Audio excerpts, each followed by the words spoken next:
Russell's viper সাপ গত কয়েক বছর ধরেই আসছে খবরের শিরোনামে। এক সময় যাকে বিলুপ্ত বলে ধরে নেওয়া হয়েছিল সেই বিষধর চন্দ্রবোরা আবারও ফিরে এসেছে। বরেন্দ্র অঞ্চল থেকে পদ্মার কোল ধরে ফিরে আসছে অনেক জেলায়, কিন্তু এবার যেন রীতিমতো আতঙ্কের প্রতিশব্দ হয়ে উঠছে। একের পর এক খবরের শিরোনামে আসছে রাসেলস ভাইপার সাপের দংশন ও তার থেকে মৃত্যু। জনগণের মনে এমনই দানা বেঁধেছে যে কৃষকরা খেতে যাওয়ার সাহসই পাচ্ছে না। রাসেলস ভাইপার সাপ কি এতই ভয়ানক হয়ে উঠেছে? এই সাপের কি সত্যি অ্যান্টিভেনম নেই? এমনই হাজারো প্রশ্ন ঘুরপাক খাচ্ছে জনগণের। রাসেলস ভাইপার সাপ সবচেয়ে বিষধর এই কথাটি আসলে সঠিক নয়। দেশের ঘোকরা সাপ আর কেউটে এর থেকে বেশি বিষাক্ত। মানুষের মৃত্যুও হয় এই দুই প্রজাতির সাপের কামড়ে। স্বাস্থ্য অধিদপ্তর বলেছে ২০২৩ সালে ৪ লক্ষ সাপের কামড়ের ঘটনা ঘটেছে। এতে ৭,৫০০ মানুষের মৃত্যু হয়েছে। এর মধ্যে বেশিরভাগ মানুষ মারা গিয়েছে কালাচ ও ঘোকরার কামড়ে। রাসেলস ভাইপারের মৃত্যুর সংখ্যা খুবই নগণ্য। বলা হচ্ছে এই সাপের কোনো চিকিৎসা নেই, কামড়ালেই মৃত্যু।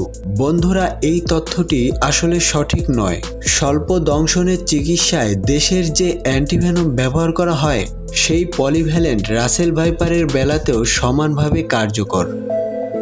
বিশেষজ্ঞরা বলেন সাপে দংশনের ১০০ মিনিটের মধ্যেই হসপিটালে নেওয়া গেলে তার বেঁচে যাওয়ার সম্ভাবনা প্রায় ৯০% রয়েছে।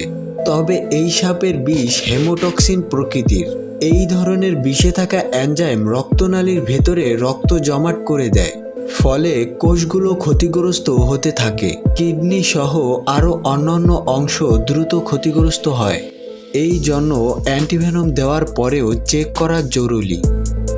অনেকে আবার বলেছেন এই সাপ ভীষণ খ্যাপাটে, তেড়ে এসে কামড় দেয়। আসলে এই সাপ অন্যান্য সাপের মতোই। রাসেলস ভাইপার আক্রান্ত না হলে কাউকে আক্রমণ করে না। তবে রাসেলস ভাইপার দেখা মাত্রই মেরে ফেলাটা কাজের কথা নয়। প্রতিদিন খবরে মিলছে দলবল নিয়ে এই সাপ পিটিয়ে হত্যা। আতঙ্কে বিভ্রান্ত মানুষ অন্য প্রজাতির সাপ মেরে ফেলে রাসেলস ভাইপার মনে করছে। কিন্তু সাপ পরিবেশের জন্য অনেকটা প্রয়োজনীয়। সাপ কমে গেলে ইঁদুরের প্রাদুর্ভাব বেড়ে যাবে, যার প্রভাব পড়বে কৃষিতে। তাই রাসেলস ভাইপারে আতঙ্কিত না হয়ে সাবধানে চলাচলের পরামর্শ দেন বিশেষজ্ঞরা।